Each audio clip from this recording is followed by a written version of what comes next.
Halo sahabat, ayo kita belajar. Pada hari ini kita akan membahas soal OSK atau KSK bidang geografi tahun 2023. Bersama, ayo kita belajar. Soal nomor 1 dan 2. Soal yang pertama membahas geografi ekonomi. Ketimpangan pendapatan penduduk suatu negara dapat diukur menggunakan koefisien Gini. Apabila nilai koefisien Gini pada negara A dan B secara berturut adalah 0,5 dan 0,9, maka pernyataan berikut yang tepat adalah. Koefisien Gini adalah Gini koefisien berupa statistik ketimpangan ekonomi dalam suatu masyarakat. Nah, ini memberitahu kita mengenai distribusi pendapatan atau kekayaan di antara individu dalam suatu perekonomian. Rasio Gini antara 0 dan 1, atau jika kita menjadikannya persentase dari 0 hingga 100%. Nah, jika koefisien Gini-nya itu 0, menunjukkan distribusi pendapatan atau kekayaan yang sempurna. Sedangkan jika dia itu sama dengan 1, menunjukkan ketidaksamaan sempurna. Jadi, kesenjangan itu akan hilang ya ketika dia bernilai 0 dan akan menjadi sangat senjang ketika dia bernilai 1. Nah, ini ada tabelnya. Jika dia kecil dari 0,4, tingkat ketimpangannya rendah. Besar dari 0,5, tingkat ketimpangannya tinggi.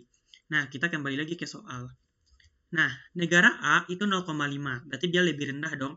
Nah, angkanya, atau mendekati 0, berarti ini lebih merata. Dan kesenjangan di sini hampir tidak ada. Ya, kalau dia dekat dengan 0. Jadi, A itu dia ketimpangannya lebih rendah daripada B. Gitu. Nah, karena dia 0,5 ini lebih mendekati ke 0 dibandingkan 0,9. Kalau 0,9 dia kan mendekati 1, berarti ketimpangannya lebih tinggi. Jadi jawabannya di sini adalah A. Soal nomor 2. Ini mengenai geografi penduduk. Yang muncul adalah soal piramida penduduk. Nah, soal piramida penduduk ini hampir ya terus muncul dalam soal OSK. Nah, piramida penduduk itu adalah gambaran mengenai penduduk berdasarkan usia dan jenis kelamin. Nah, jadi dari sini kita dapat melihat ya komposisi penduduk berupa usia dan jenis kelamin. Nah, negara dengan contoh piramida penduduk di bawah ini apa saja negaranya? Nah, ini kalau kita lihat bentuknya gimana? Apakah ekspansif, konstruktif, atau stasioner? Nah, ini lebih ke stasioner ya. Kita bahas. Bahwa piramida penduduk itu ada 3. Ada ekspansif atau penduduk muda, ada konstruktif atau tua, dan stasioner atau seimbang. Nah, kalau ekspansif ini cenderung pada negara-negara berkembang. Nah, contohnya pada Indonesia, Filipina, Nigeria. Nah, di mana dicirikan oleh jumlah penduduk yang besar di usia muda. Nah, di sini artinya nih, pertumbuhan penduduknya tinggi. Nah, itu ekspansif.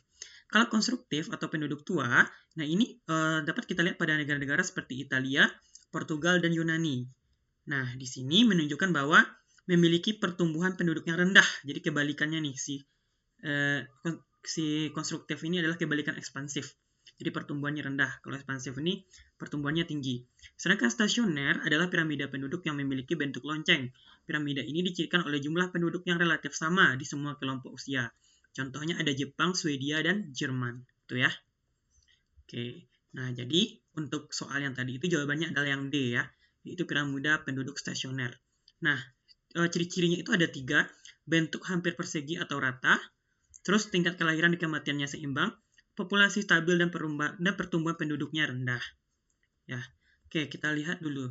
Jadi jawabannya adalah yang menganut piramida penduduk stasioner atau yang menggunakannya adalah Belanda, Jerman, dan Inggris. Kalau A Indonesia itu kan ekspansif ya. Thailand itu masih negara berkembang, ekspansif juga. Malaysia masih ekspansif, negara berkembang. Vietnam juga sama. Jadi yang paling tepat adalah D. Itulah pembahasan nomor 1 dan 2. Selamat menunggu untuk pembahasan berikutnya.